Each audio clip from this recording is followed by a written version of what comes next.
Grace Bennet was going to kill her sister, not in the dramatic, throw a shoe across the room way, in the slow, calculated, I will remember this at every holiday dinner for the rest of your natural life way, because Lucy had promised her, sworn on their dead grandmother's peach cobbler recipe, that Ryan Parker was a sure thing, reliable, punctual, the kind of man who shows up.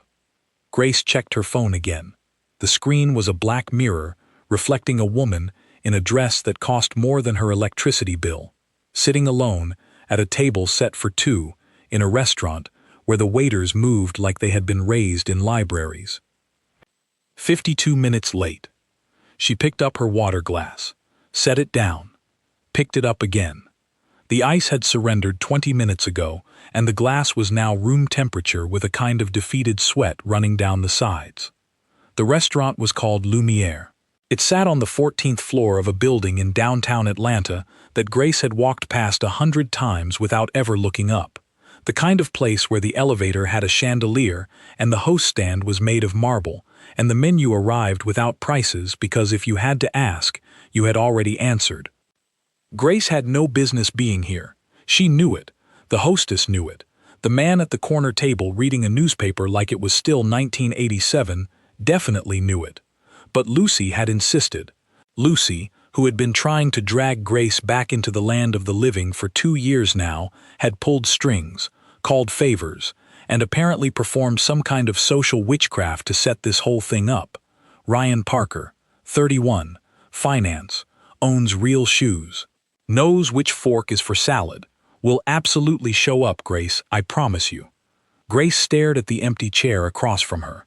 It stared back with the smug confidence of furniture that had never been stood up in its life.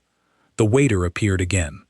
He had a name tag that said Philip, and he had the practiced face of a man who had seen 1,000 awkward dinners and never once let his expression break. He refilled her water glass with the gentle precision of a surgeon, and then hovered, just slightly, the way people hover when they want to ask a question but are too polite to say the words. I am still waiting for someone, Grace said, and she hated the way her voice sounded. Too bright, too high, like she was auditioning for a toothpaste commercial. Philip nodded and vanished. Grace pulled her phone out one more time and typed a message to Lucy. He is not coming. 3 dots appeared, then disappeared, then appeared again. Give him 10 more minutes.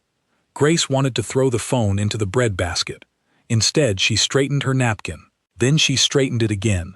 Then she folded it into a triangle, then a square, then something that might have been an origami swan, if origami swans were made by people having a quiet emotional collapse in a French restaurant. She counted the bubbles in her water glass. 14, then 7. Then she realized she had lost count because her eyes were doing that dangerous thing where everything goes slightly blurry and the room starts to feel like it is underwater.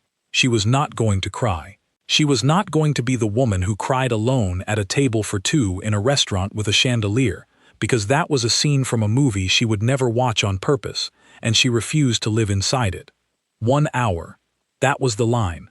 She had drawn it in her mind 40 minutes ago, and she was going to hold it now, because holding lines was the only thing Grace Bennet had ever been truly good at. Holding lines and winning arguments and pretending she was fine when everything inside her was a 5-alarm fire with no extinguisher in sight. She reached for the napkin again, and then someone sat down, not next to her, across from her, in the chair, the empty one, the one that had been mocking her for 61 minutes. Grace looked up with the kind of jolt that runs through a person when the elevator drops half an inch without warning. Her mouth was already forming words, something between, "You are late," and, "I am going to end your entire bloodline," but the words died before they reached her teeth. Because it was not Ryan Parker. The man across from her was a stranger.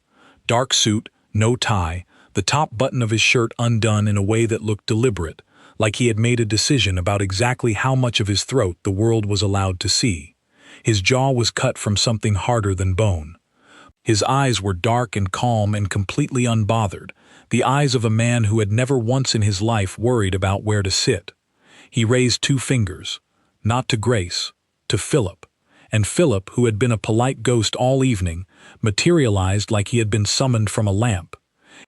"The Margot," the stranger said, "and whatever she has not ordered yet, bring the tasting menu." Philip did not ask questions.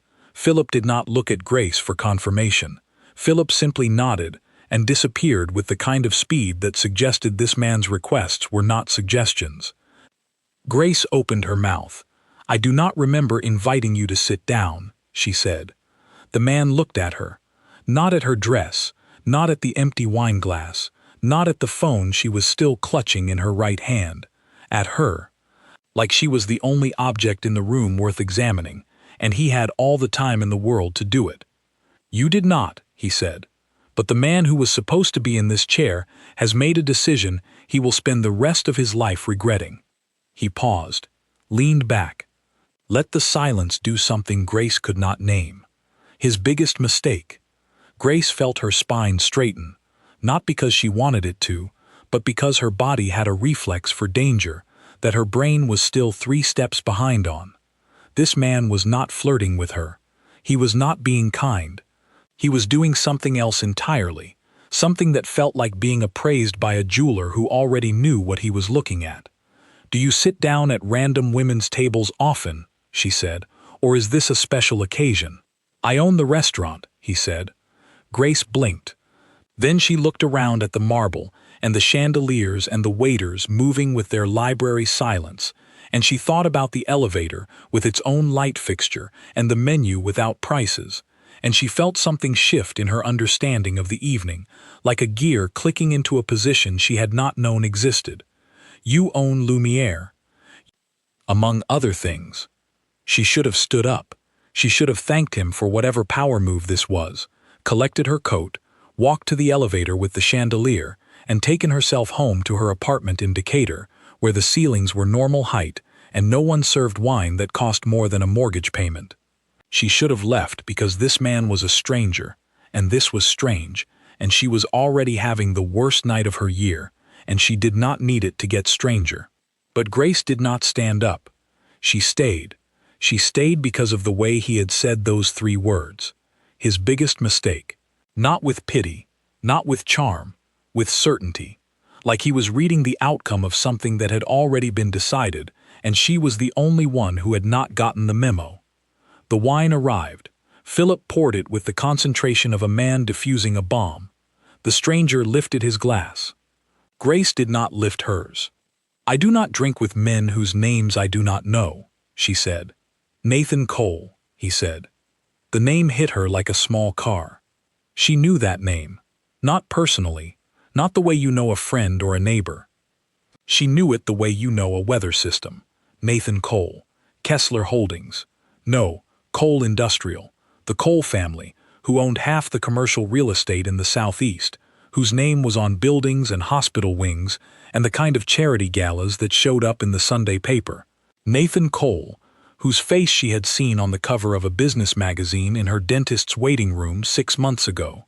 She remembered because the headline had called him the most private billionaire in America, and she had thought, that is probably what all billionaires say.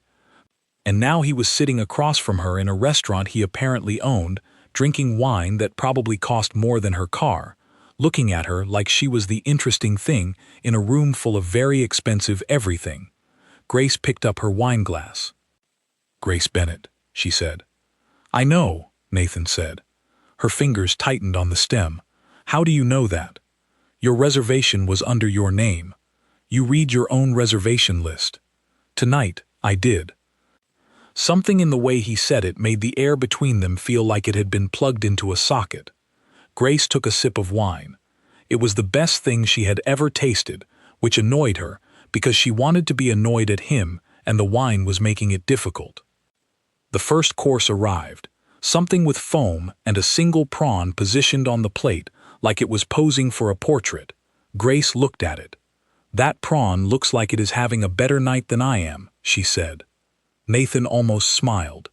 Not quite. His mouth did something at the corners that was adjacent to a smile, like the smile's first cousin who showed up at family events but never stayed long. "Tell me something," he said. "I do not take orders from strangers." "Tell me something."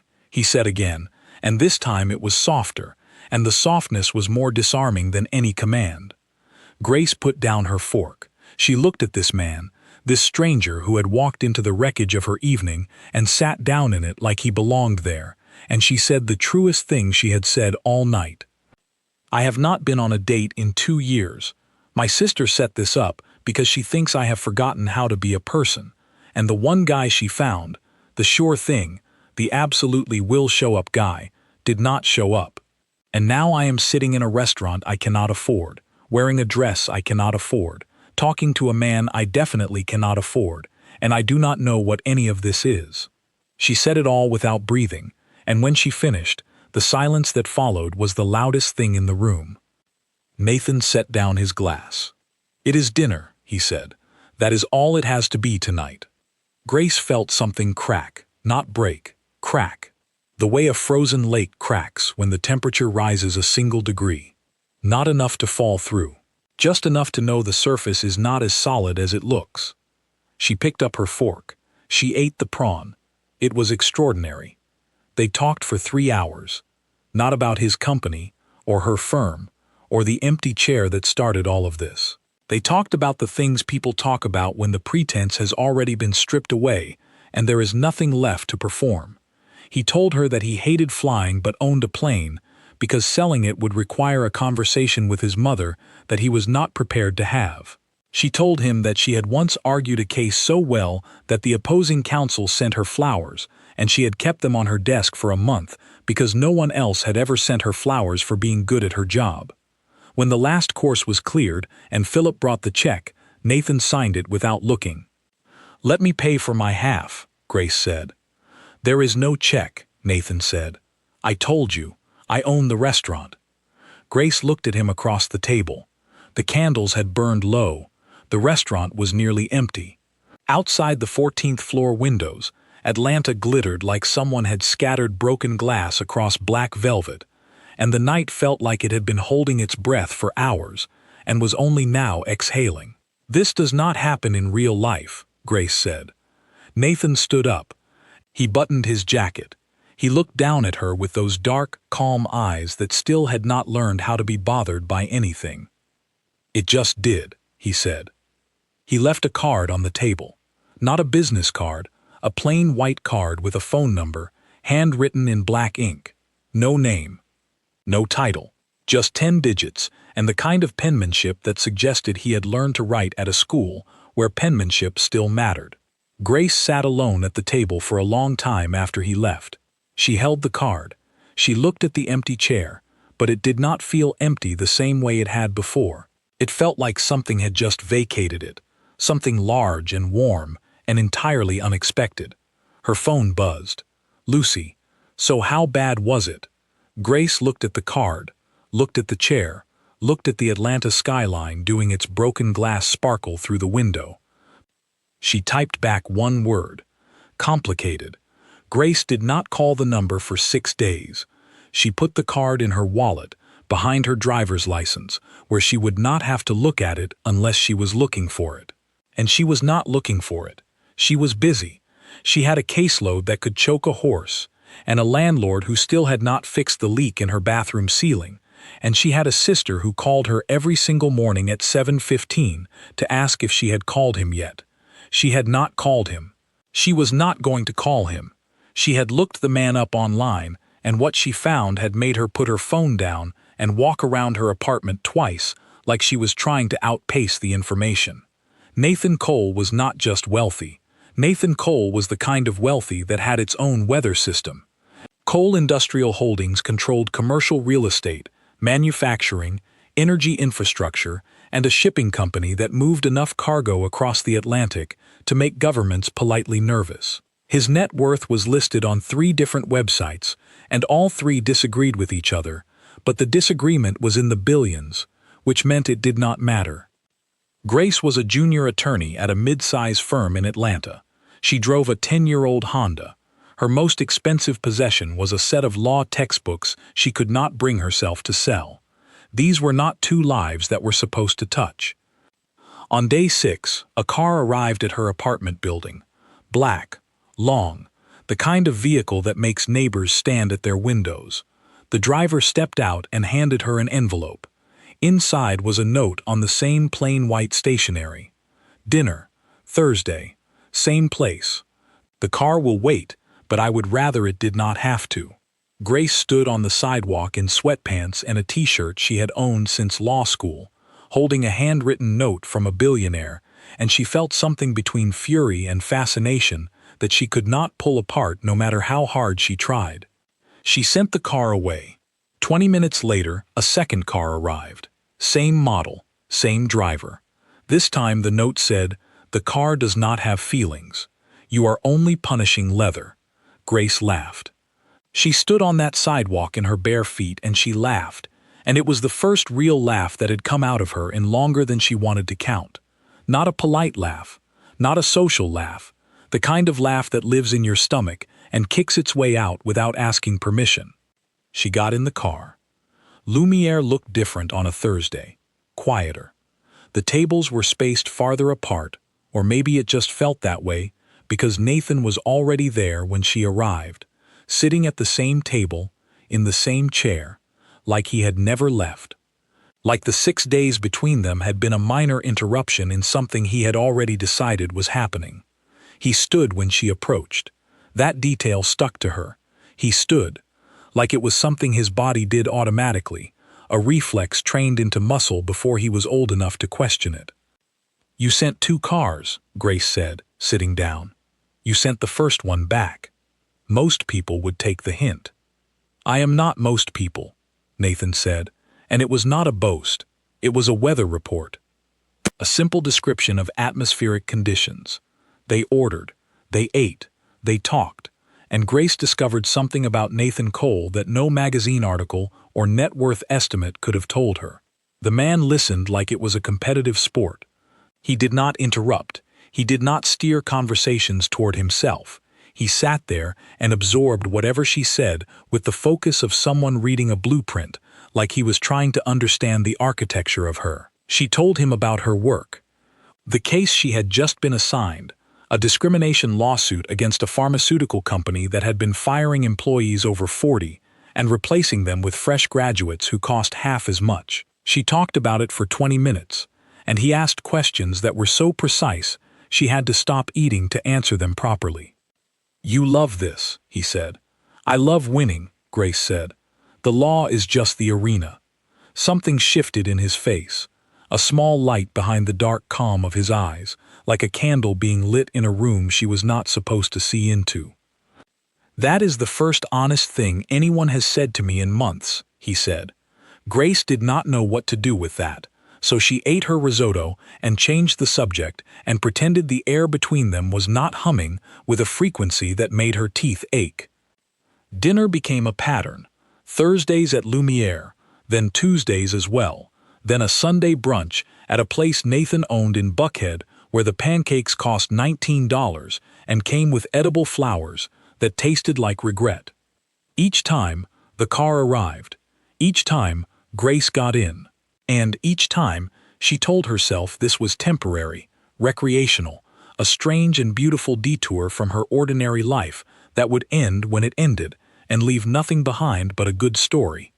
She was lying to herself, and she knew it, and the knowing did not stop the lying.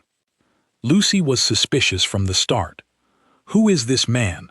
Lucy said on a Wednesday morning, calling from her kitchen in Savannah, where Grace could hear Lucy's twins screaming about toast in the background.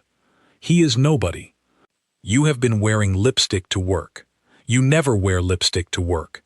You wore lipstick to Mom's funeral, and that is the only time I have ever seen it on your face on a weekday."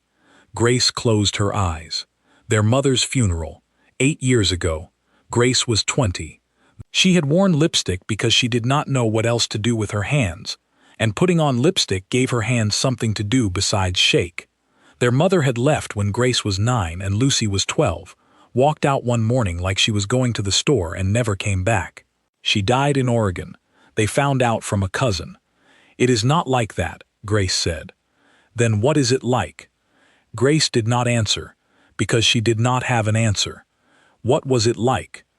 It was like standing on a balcony on the 100th floor of a building, looking at a view that could stop your heart, knowing that the balcony was beautiful, and the view was beautiful, but the railing was not as high as it should be. She went to Nathan's penthouse for the first time on a Saturday evening. The building did not have a lobby. It had a foyer, which is a lobby that went to private school. The elevator required a key card and rose 41 floors without stopping, and when the doors opened, Grace stepped into a space that made her lungs forget how to work for 3 full seconds. The penthouse was enormous, floor-to-ceiling windows on every wall, and Atlanta spread out below like a circuit board glowing in the dark. The furniture was the color of ash and iron, and every surface was clean in a way that suggested either an army of staff or a man who owned very few things he cared about. Nathan handed her a glass of wine. She walked to the window and looked down at the city she had lived in her entire adult life, and from up here it looked like a different country, like someone had taken everything she knew and miniaturized it, made it small enough to hold in one hand. "What are we doing?" Grace said. She had not meant to say it. The words came out the way confessions come out, sideways and without warning, and once they were in the room, she could not take them back. Nathan stood beside her, not touching her, close enough that she could feel the heat off his arm. "I do not do relationships," he said. The word landed in the room like a coin dropped on marble. Clean, final. "I do not do them because I am not built for them," he continued. "I run a company that requires every hour I have. I manage a family that treats affection like a liability, and every person who has tried to get close to me in the last 10 years has wanted my name, or my money, or both, and I have gotten very good at knowing which one they are reaching for before they know it themselves." Grace turned to look at him. His jaw was tight. His eyes were fixed on the skyline. He was telling her something important, and he was telling it to the window because the window could not be hurt by it. "So what is this?" Grace said. "An arrangement," Nathan said. "Clear terms. No pretending it is something it is not. No pretending either of us wants something we do not." Grace should have walked. She knew it then and she would know it later, in all the dark hours that followed, that this was the moment when the door was still open and her feet were still pointed toward it, and the elevator was right there, 41 floors of escape waiting to carry her back to ground level, where the air was thick and ordinary and safe. She did not walk. "What terms?" she said. Nathan turned from the window. He looked at her with an expression she could not read, and she was a woman who read expressions for a living, who sat across from witnesses and defendants and could spot a lie from the way someone blinked. She could not read him. He was a locked building with the lights on, and she had no key and no idea where the door was. "Honesty," he said, "about what this is and what it is not. No games, no performance. When I am here, I am here. When I am not, I am not. And no one owes anyone an explanation for the spaces in between." "That sounds like a contract," Grace said. "I am better with contracts than I am with feelings. That is the saddest thing anyone has ever said to me in a penthouse." He almost smiled again, that almost smile that lived at the corners of his mouth like a tenant who never signed the lease. "I am not asking you to fix me," he said. "I am asking you to be honest with me. That is all I know how to offer." Grace looked at her wine, looked at the skyline, looked at this man who was telling her, clearly and without decoration, that he was a beautiful building with no furniture inside, and she could visit but she could not move in. "Fine," she said. He raised an eyebrow. "Fine. Fine. Clear terms.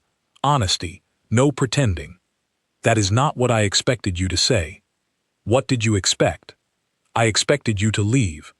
Grace took a sip of her wine. It was extraordinary, because of course it was, because nothing in this man's orbit was ever less than extraordinary, and that was part of the problem she was choosing not to see. "I am not most people," she said. And there it was, the full smile, the real one. Not the almost smile, not the cousin at the family event, the whole thing, breaking across his face like dawn hitting a building that has been dark for years. It lasted 2 seconds, maybe 3. It was the most expensive thing in the penthouse. They settled into something that had no name. Grace went to work. She argued cases. She ate lunch at her desk and stayed late, and did everything she had always done. Except now there were Thursdays and Tuesdays and sometimes Saturdays, when a black car arrived and took her to a world that ran on different rules. Nathan was generous in ways that made her uncomfortable. He sent her flowers after she won a deposition. He had her bathroom ceiling fixed without telling her. She found out when she came home and the stain was gone, and she stood in her bathroom staring at a clean ceiling for 5 minutes, feeling something she could not name that lived somewhere between gratitude and fury. "You cannot fix my apartment," she told him on the phone that night. "I did not fix your apartment. I fixed your ceiling." "Nathan, the ceiling was a structural issue. You could have had water damage.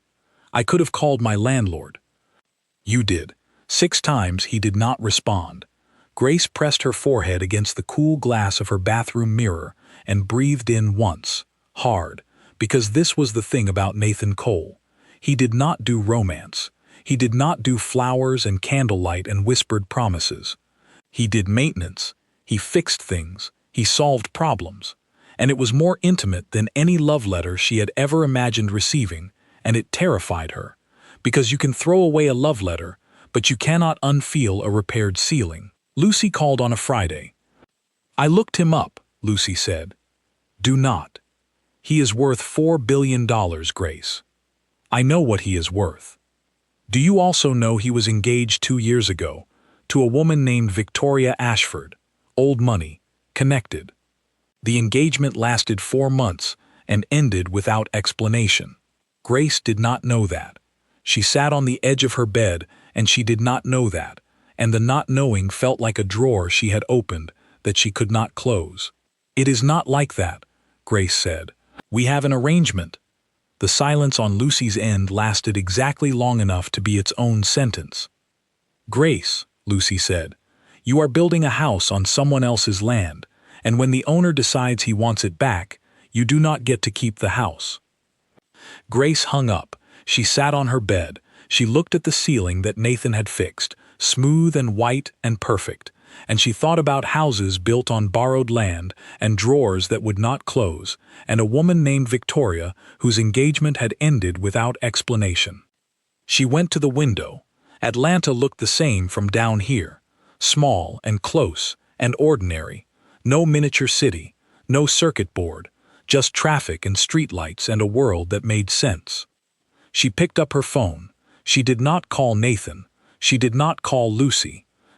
She called no one. And the silence that filled her apartment was the honest kind, the kind that does not pretend to be anything other than what it is, and it stayed with her all night, sitting in every chair, filling every room, asking questions she was not ready to answer. 3 months in, Grace stopped counting the cars.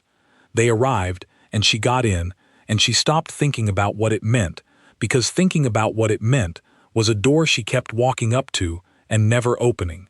Nathan Cole had kept every term of their arrangement. He was honest.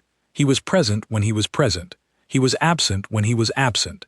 And in the spaces between, Grace lived her actual life and tried not to notice how the actual life had started to feel like the waiting room, and the time with Nathan had started to feel like the appointment. Her discrimination case went to trial in October. It was the biggest case she had ever handled, and the senior partners at her firm had given it to her because she was good and because they were afraid of it, and those two facts existed in the same breath without contradicting each other. The pharmaceutical company had fired 23 employees over the age of 40 in 18 months and replaced every single one with someone younger, cheaper, and terrified enough to work weekends without complaint. Grace had the evidence. She had the testimony. She had a closing argument she had written at 2 in the morning, on a Tuesday, while sitting on Nathan's kitchen floor in his penthouse, her laptop balanced on her knees, wearing his shirt because her clothes were in the other room, and she had been hit by an idea that could not wait for her to get dressed. She won. The verdict came in on a Thursday afternoon, and Grace stood in the courtroom and heard the foreman read the word liable and felt something expand inside her chest, Not pride exactly, but something older and deeper, something that felt like the first full breath after being held underwater. Her colleagues hugged her. Her boss shook her hand with both of his. A reporter from a legal publication asked for a quote, and she gave one that she would not remember later because the adrenaline had eaten the words before they reached her long-term memory. She checked her phone in the car on the way back to the office. One message from Nathan. 5 words. I read every transcript. Congratulations. Grace stared at the screen. He had read the transcripts. Not the verdict, not the news coverage. The transcripts. The actual court records, the hours of testimony and cross-examination and procedural motions that were dense enough to sedate a horse. He had read them. All of them. She did not reply for an hour. When she did, she sent 2 words. Thank you. And then she put her phone in her desk drawer and closed it and tried very hard not to think about a man who read court transcripts the way other men sent roses. Nathan's world opened to her in pieces. Not because he opened it, but because proximity has its own gravity, and the closer she got, the more she saw. The first gala was in November, a fundraiser for a children's hospital foundation that the Cole family had funded for 3 generations. Grace wore a dress that Nathan had sent to her apartment in a box that looked like it had been packed by someone who wrapped gifts for heads of state.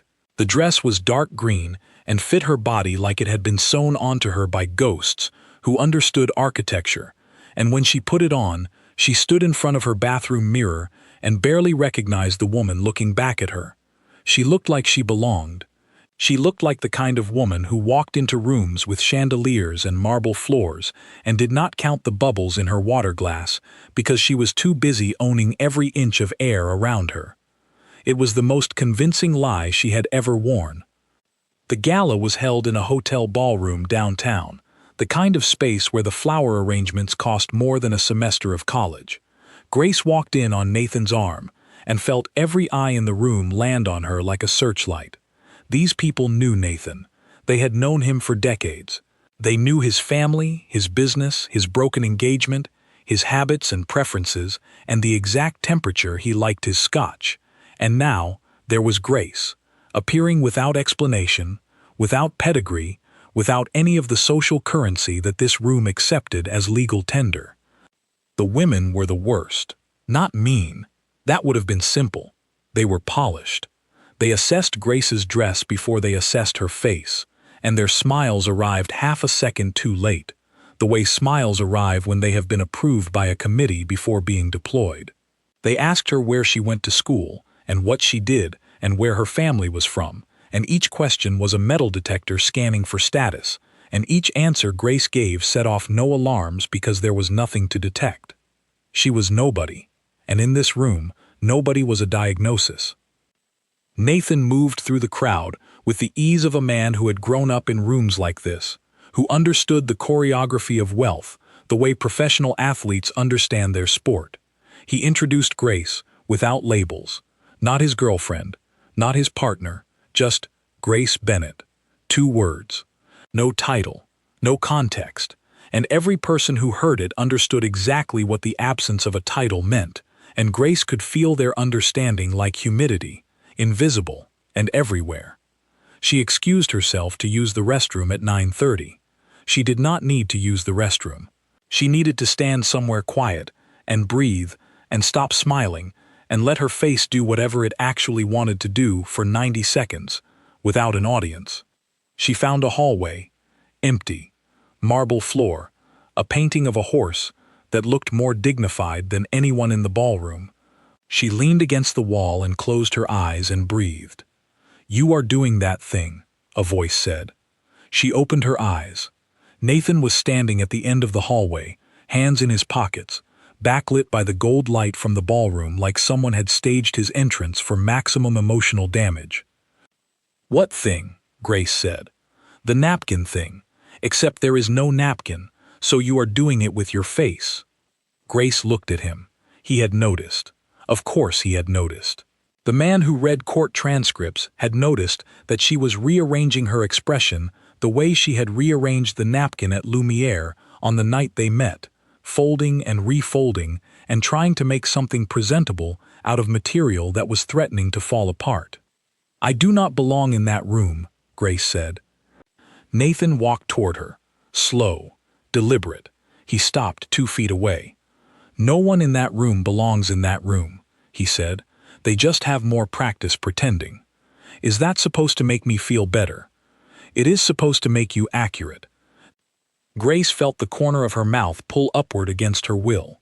This man, this impossible, infuriating, emotionally barricaded man who could not say "I like you" without making it sound like a legal filing, but could make her smile in an empty hallway while a horse painting judged them both from the wall. They went back to the ballroom. Grace drank champagne. She talked to a woman named Eleanor, who sat on the board of 4 nonprofits and had the handshake of a longshoreman.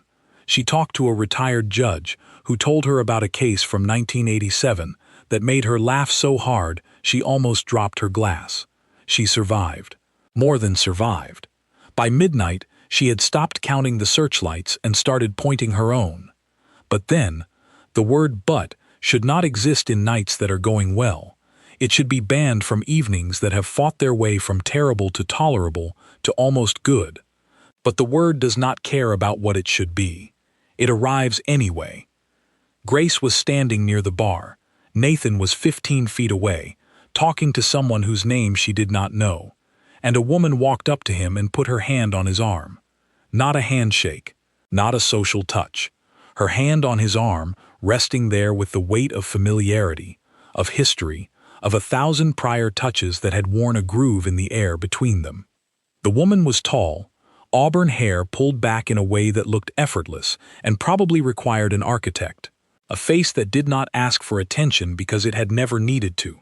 She wore white. Everyone else wore dark colors or jewel tones or safe blacks, but she wore white, like she had arrived from a different season entirely. Victoria Ashford. Grace did not know that yet. She did not know the name until later, until she asked Eleanor, who told her without being asked, as if the information was a public service. "That is Victoria. Nathan's mother adores her. The engagement ended last year. Nobody knows why." Grace watched from across the room. Nathan's face did not change when Victoria touched his arm. It did not soften. It did not harden. It remained exactly as it was, which was somehow worse than either, because it meant he had practiced this particular neutrality until it fit like a second skin. Victoria leaned in and said something that made the people around them laugh. Nathan did not laugh. He nodded. He gave a response that Grace could not hear from this distance, and Victoria's hand stayed on his arm. 5 seconds, 10 seconds, 15. Grace put down her champagne glass. She did not put it down the way a person puts down a glass. She set it on the bar with the precision of someone diffusing a device, and the precision was the only thing holding her together because everything else was coming loose at the seams, and she could not afford to come loose here, not in this room, not in front of these people who had been scanning her all night for exactly this kind of fracture. Nathan looked up. Across the room, he found her eyes. She was already looking at him. He saw her face. He saw the glass on the bar and the set of her shoulders, and the stillness that was not calm, that was the opposite of calm. That was the kind of stillness that exists in the half-second before something detonates. He did nothing. He turned back to Victoria and continued his conversation, and Grace stood at the bar and watched the man she was not supposed to have feelings for demonstrate with surgical precision exactly why she was not supposed to have feelings for him. The car ride home was silent, not the comfortable silence they had built between them on a dozen rides before this, a different silence, the kind that has teeth. Nathan sat beside her in the back seat. The city passed outside the windows in streaks of light. Grace looked at her reflection in the glass and saw a woman in a green dress that fit like a lie, and the reflection looked right back at her without blinking. "Victoria Ashford," Grace said. Nathan did not flinch. He did not look away. He met it head on, the way he met everything, with that infuriating, impenetrable calm that she had once mistaken for strength and was now beginning to suspect was something else entirely. "An old connection," he said, My mother's preference, not mine. She touched your arm for 15 seconds. You counted. I am a lawyer. I notice evidence. Nathan was quiet for a long moment. The car turned a corner. The driver, as always, drove like the car was carrying glass. There is nothing between Victoria and me, he said. And what is between you and me? Grace said. He looked at her. She looked at him. The question sat between them on the leather seat, like a third passenger that neither of them had invited. The terms we agreed on, Nathan said. Grace felt something snap inside her. Not loudly, not dramatically. A small internal cable, one of the invisible ones that hold the structure together, going slack without warning. She did not yell. She did not cry. She turned her face back to the window and watched the city smear past, and she said nothing for the rest of the ride, because saying nothing was the only power she had left. When the car stopped at her building, she opened the door before the driver could get out. Grace, Nathan said. She looked back at him, one look, the kind of look that says everything a voice will not. Thank you for the evening, she said, and her voice was perfectly steady, perfectly professional, perfectly arranged, like a napkin that had been folded into a swan by a woman who was falling apart. She went inside.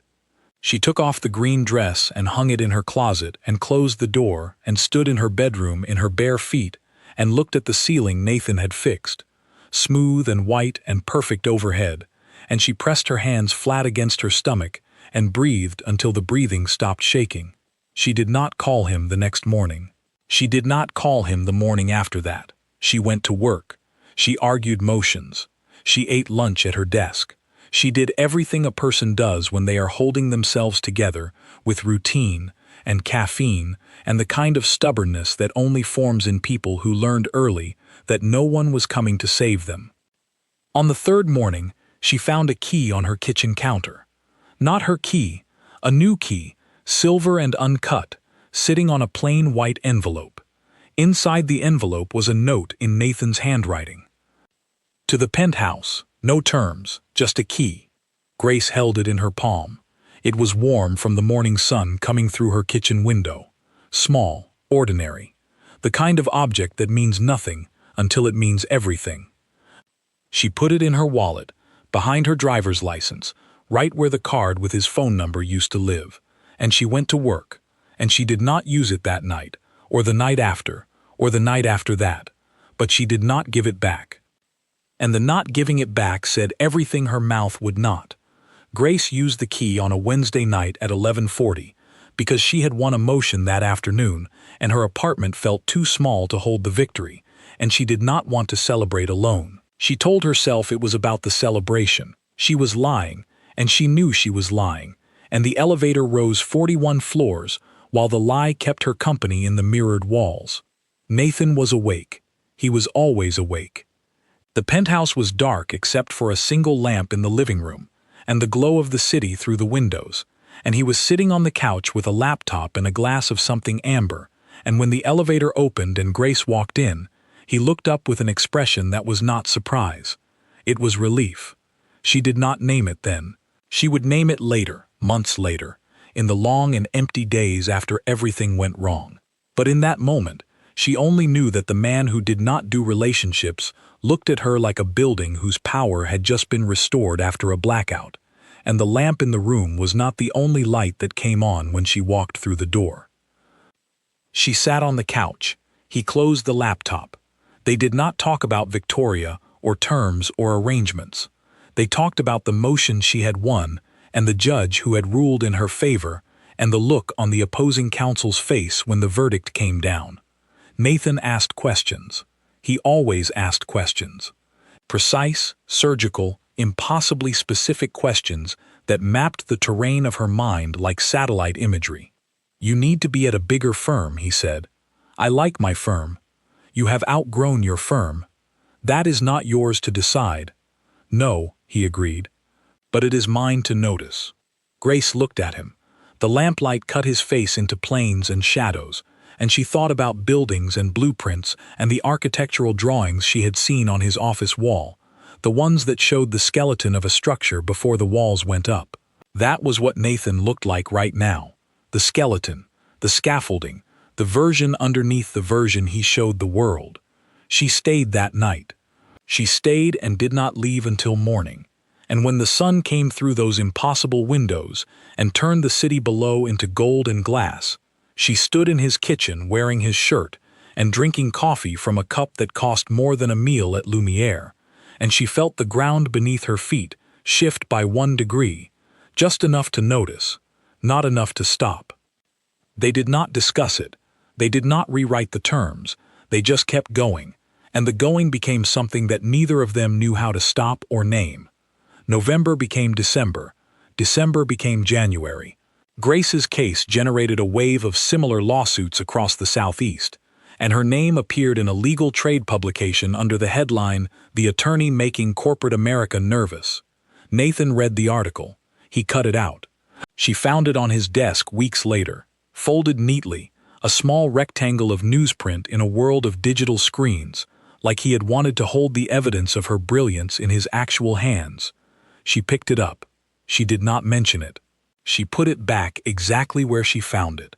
Some things are louder when you leave them alone. Nathan flew to London in February for a deal, then Tokyo, then Frankfurt. He was gone for 19 days. He called twice, texted 4 times.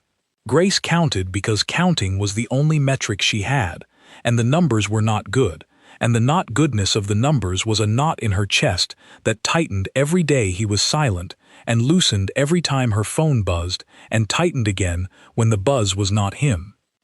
On day 12, Lucy called. "How are you?" Lucy said. "I am fine." You said that exact sentence in that exact tone the week after Mom left. Grace closed her eyes. The mention of their mother always hit her like a door opening onto a cold room. Not a room she could avoid, because the room was inside her. She carried it everywhere. The morning their mother walked out, the cereal Grace had been eating, the sound the front door made, which was not a slam but a click, the quiet, polite click of a woman who was not angry, who was not dramatic, who had simply decided that her daughters were not enough to stay for. "I am not Mom," Grace said. "I am not saying you are. I am saying you are waiting by a door again." Grace hung up. Not out of anger, out of accuracy. Lucy was right, and right was a thing Grace could not hold in her hands that morning without it burning. Nathan returned on a Friday evening. He brought nothing. No gift. No souvenir. No explanation for the 19 days of near silence. He walked into the penthouse and found Grace on the couch reading a deposition, and he sat beside her and said, "I missed you," and the words came out of his mouth like they had been dragged from a vault against their will, rusty and unused and enormous. Grace looked at him, this man who did not do relationships, this man who understood mergers and acquisitions and hostile takeovers, but could not say, "I missed you," without looking like it physically cost him. She felt the knot in her chest loosen and tighten at the same time, which should not be possible, which defied the physics of emotional engineering, but it happened anyway, because nothing about Nathan Cole had ever respected the rules of anything. 19 days, Grace said. "I know." 2 phone calls. "I know. That is not enough." He was quiet. The city glowed behind him. Somewhere 41 floors below, a siren passed, distant and thin, a problem that belonged to someone else's altitude. "No," he said. "It is not." He did not apologize. He did not promise to do better. He stated a fact, and Grace understood, with the clarity that only comes from months of paying attention, that Nathan Cole did not make promises, because Nathan Cole had grown up in a house where promises were a currency that was always devalued. She stayed, again. She stayed because the staying was the only language they had built between them that worked in every room. March came in cold and stayed cold. Grace's firm offered her a promotion, junior partner, a corner office, a raise that would let her buy a car from this decade. She said yes without hesitation and felt the ground under her feet solidify by 1 degree, the same degree it had shifted back in November, and she thought about tectonic plates and how the earth is always moving, always adjusting, and the people standing on it are the last to know. She told Nathan over dinner at the penthouse. He opened a bottle that he said was from a year before she was born, and they drank it on the living room floor with their backs against the couch and their feet on a rug that probably had a provenance and a certificate of authenticity, and for 1 hour the world was exactly the right size and shape. And then his phone rang. He looked at the screen. His face changed. Not dramatically. A micro-shift, like a building settling on its foundation by a single millimeter, invisible to anyone who was not looking for it. Grace was looking for it. She was always looking for it now. She had become a seismologist of Nathan Cole's face, tracking tremors that registered only on her private instruments. "I need to take this," he said. He walked to the bedroom. He closed the door. Grace sat on the floor with her wine and listened to the muffled sound of his voice through the wall, and she could not hear the words, but she could hear the register. Low.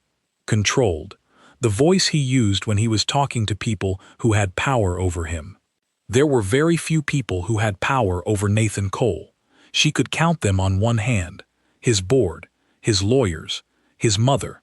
He came back 12 minutes later. She had counted.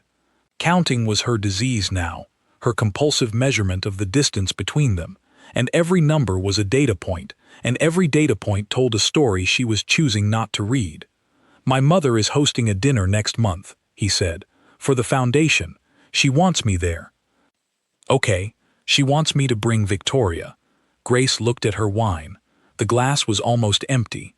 The overhead light caught the surface of the remaining liquid, and it looked like a tiny dark lake with nothing living in it. "And what did you say?" Grace said. "I said I would think about it." "You did not say no." Nathan sat down beside her, not touching her, close enough to touch. The difference was a chasm. "My mother is a complicated woman," he said. "I know complicated women. I was raised by one who left." She had not meant to say that. The words came out like a drawer yanked open too fast, spilling contents she had not organized for public viewing. Nathan looked at her. His face did something she had not seen before. A fracture. A single hairline crack in the impenetrable surface, so small that you would miss it if you blinked, but Grace did not blink. "Grace," he said. "Do not," she said. "Do not say my name like it is a sentence you cannot finish." The room was very quiet. The city hummed outside the windows. The wine bottle stood between them on the floor, empty now, and Grace looked at it and thought about vessels that have served their purpose and have nothing left to give. She did not leave that night. She stayed because the staying had become its own gravity, and leaving would require a force she was not sure she had. They slept in the same bed without touching, two bodies in an ocean of white sheets, and the distance between them was 6 inches and infinite. In the morning, Grace made coffee. Nathan stood in the kitchen doorway and watched her, and she could feel his eyes on her back like heat from a lamp, and she did not turn around, because turning around would start a conversation she was not ready for. "I am going to tell my mother no," he said. Grace poured the coffee. Her hands were steady. Her hands were always steady. She had inherited that from her mother, the one gift the woman had left behind, the ability to pour coffee and sign documents, and hold a glass and smile at a party while everything behind the steadiness was trembling at a frequency only dogs and daughters could detect. "It is not about Victoria," Grace said. "Then what is it about?" She turned around. She held the coffee cup in both hands, and the warmth of it was the only warm thing in the room. "It is about the fact that you had to think about it," she said. "It is about the 12 minutes behind a closed door. It is about 19 days and 2 phone calls. It is about the terms, Nathan. The terms were supposed to protect us. They are protecting you. They are not protecting me." Nathan stood in the doorway. He did not move. He did not speak. And Grace saw, for the first time, the full architecture of the building she had been living in. The walls, the foundation, the locked floors, the rooms with no doors. The beautiful, expensive, carefully constructed prison that Nathan Cole had built around himself with the tools his family had given him, and she understood with complete and devastating clarity that he did not know how to tear it down. Not because he did not want to, because no one had ever shown him what a building looks like after the walls come down. She put the coffee cup on the counter. "I need some time," she said. "How much time?" "I do not know." She took the elevator down. 41 floors. The mirrored walls showed her a woman who looked exactly like herself but felt like a stranger, and the descent took 45 seconds, and in those 45 seconds she lived through every dinner, every car ride, every almost smile, every moment this arrangement had been becoming something it was never supposed to become. She walked out of the building. The air was cold. Atlanta in March. The sky was the color of lint.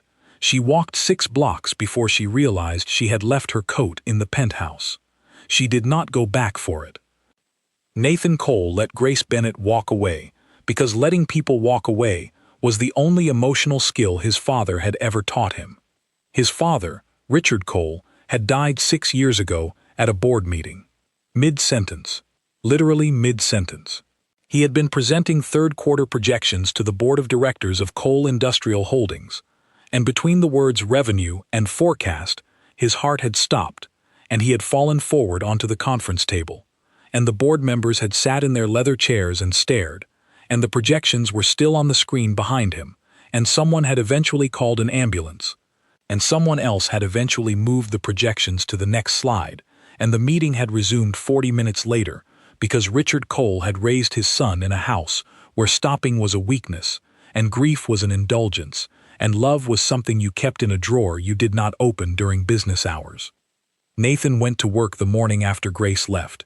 He showered, he dressed, he drove himself, which he almost never did, because the driver would have looked at him in the rearview mirror with that careful, professional blankness, and Nathan could not stand the idea of being carefully observed by someone who was paid to pretend they were not observing.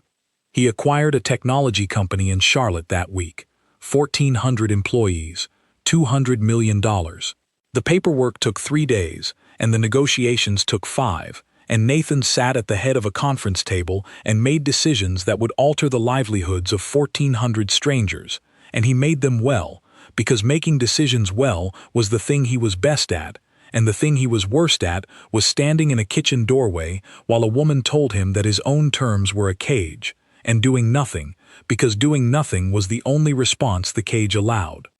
He ate dinner alone at Lumiere on Thursday. His table, his restaurant, the private room upstairs, where the security cameras showed the main floor below and he could watch the diners without being watched himself.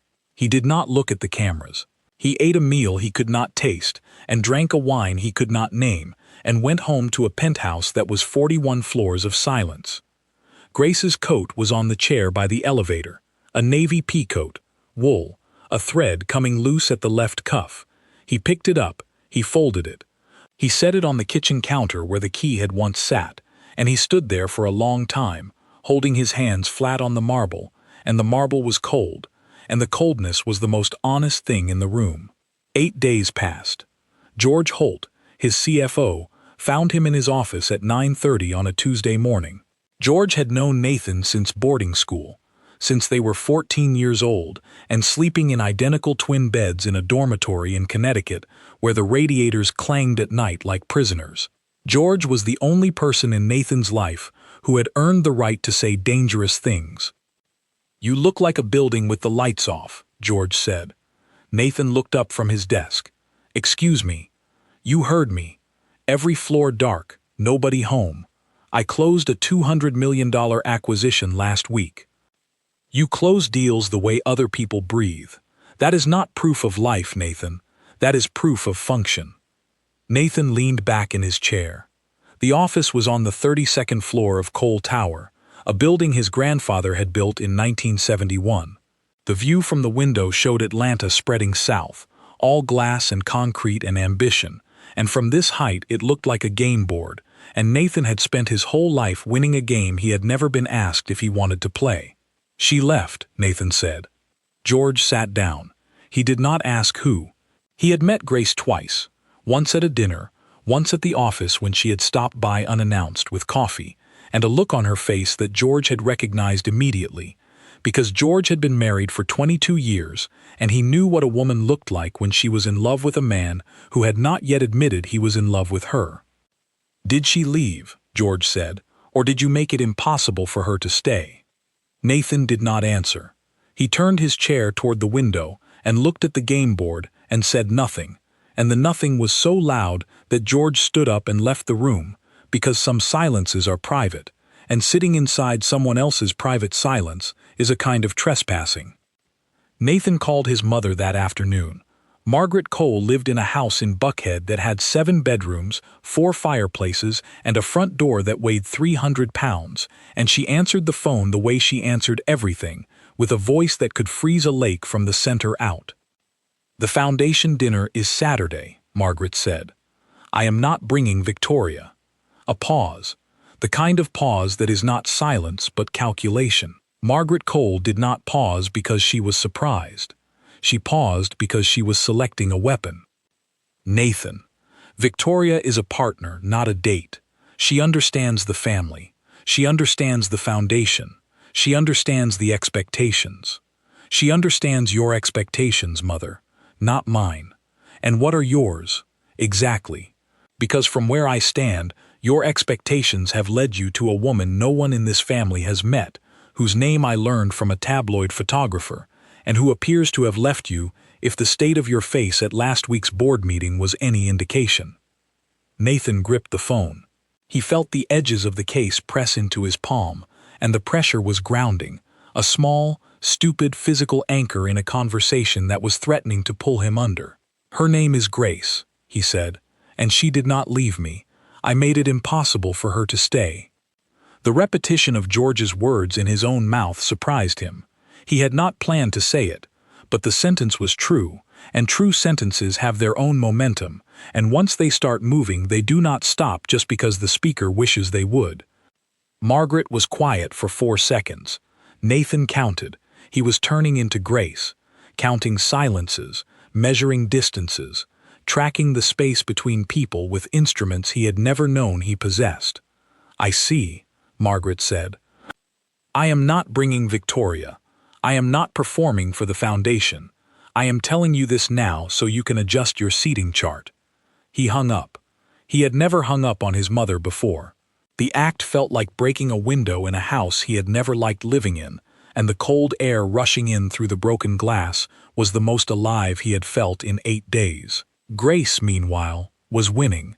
She had moved into her new office at the firm. Corner, 2 windows, a door that closed.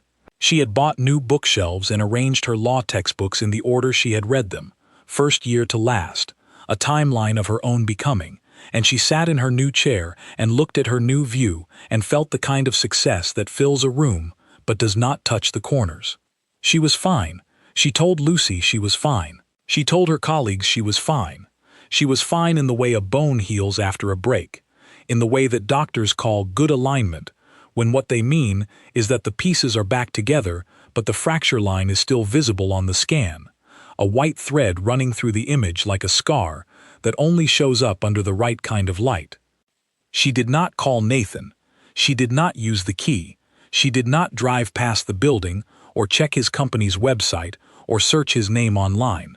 She went cold. Total, deliberate, surgical cold, the kind of cold that only comes from practice, and Grace had practiced this before. She had been 9 years old the first time she had gone cold, standing in the kitchen with a bowl of cereal and a closed front door, and the understanding that love was a temporary structure that could be dismantled overnight without notice. She recognized the pattern, a woman who leaves, a door that closes, a silence that fills every room. She had learned this language from her mother, fluently, involuntarily, the way children learn the languages spoken in their homes, even when those languages are made entirely of absence. Nathan was not her mother. She knew that. He had not left. He had stood in a doorway and watched her go and done nothing, which was different from leaving but felt, in the body, in the bones, in the place where patterns live and repeat and repeat and repeat, exactly the same. She refused to repeat. Weeks passed. The city warmed. Atlanta in April smelled like dogwood blossoms and exhaust, and Grace walked to work every morning through a neighborhood that was changing. Old houses becoming condos, corner stores becoming coffee shops, the entire landscape rearranging itself into something newer and shinier and less recognizable. And she thought about how cities do the same thing people do, tearing down old structures and building new ones on top of the foundations and hoping the foundations are strong enough to hold. She made junior partner officially in May. There was a small celebration at the office. Cake, champagne.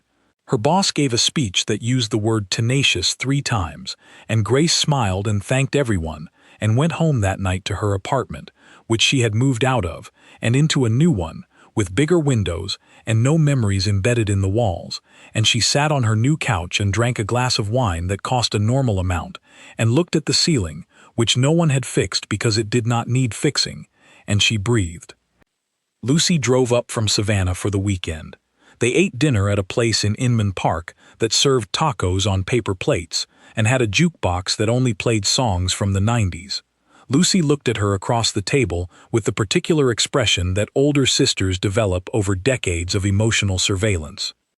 "You look like you," Lucy said. "Who else would I look like?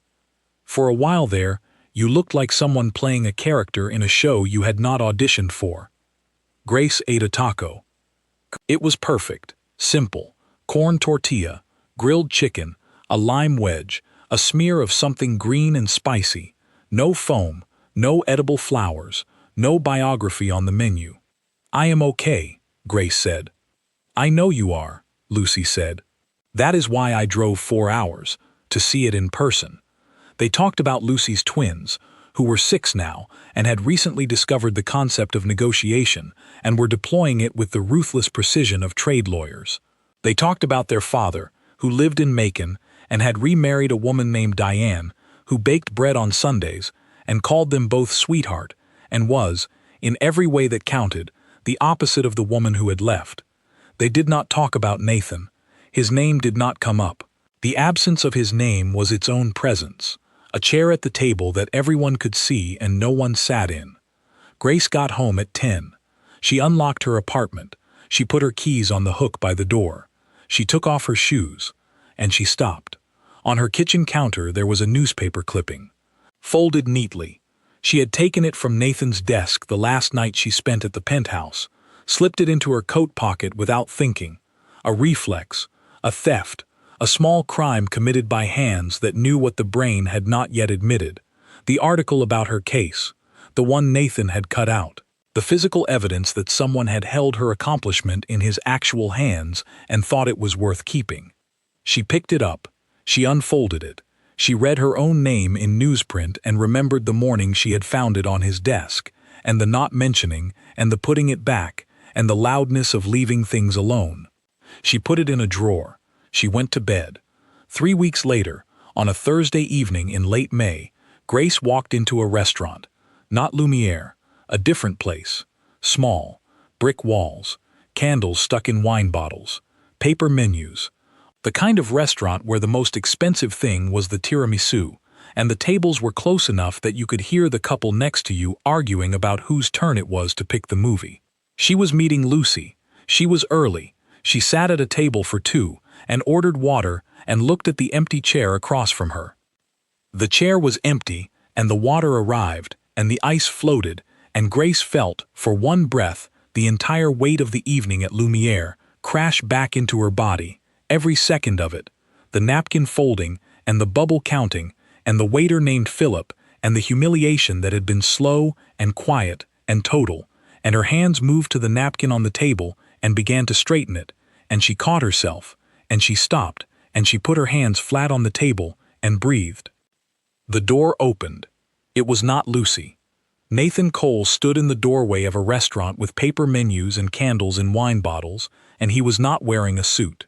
He was wearing a jacket and a shirt with the collar open and jeans, and she had never seen him in jeans, and the jeans made him look like a different person, like a version of himself that had been locked in a room on one of those inaccessible floors and had finally found the stairs. He walked to her table. He did not sit.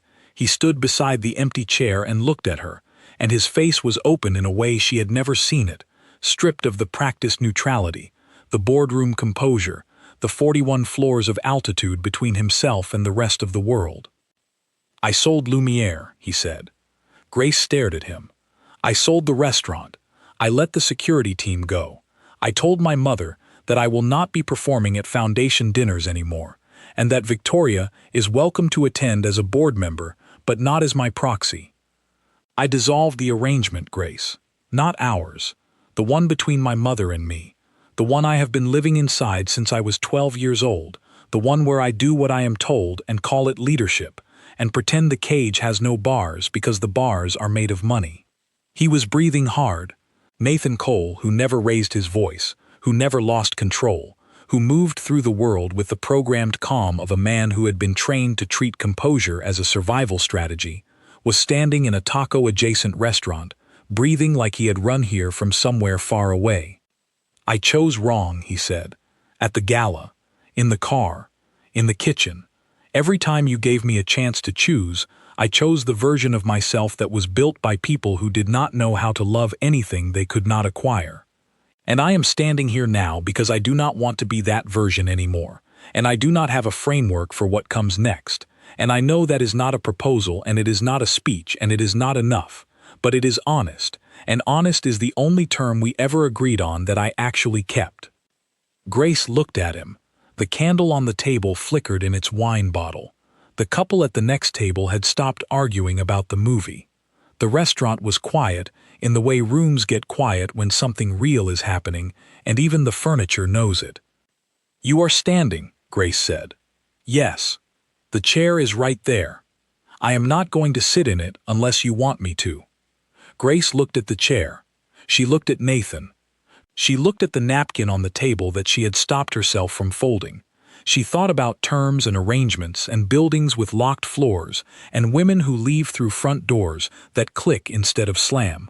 She thought about her mother and Lucy and the ceiling and the coat she never went back for. She thought about a key in her wallet and a newspaper clipping in a drawer, and a man who read court transcripts because he did not know how to say love in any language that was not evidence. She pushed the chair out with her foot. 1 inch, maybe 2. Nathan sat down. The waiter came. They did not order. The waiter left. They sat across from each other in a restaurant where the bread did not come with a biography, and the menu had prices, and the candle was stuck in a bottle that had once held wine that cost $11, and they looked at each other across a table that was small enough that their hands could have touched if either of them reached. Neither of them reached. Not yet. They sat with the distance between them, the honest distance, and they let it be what it was. Not a gap, not a failure, a space that two people had earned by walking through everything they had walked through, and arriving, separately, at the same small table on the same Thursday evening in a city that looked different from the ground than it did from 41 floors up. Grace picked up the menu. "The tiramisu is supposed to be good," she said. Nathan looked at the menu. He looked at the prices. He looked at Grace. "Then we should start there," he said. And they did.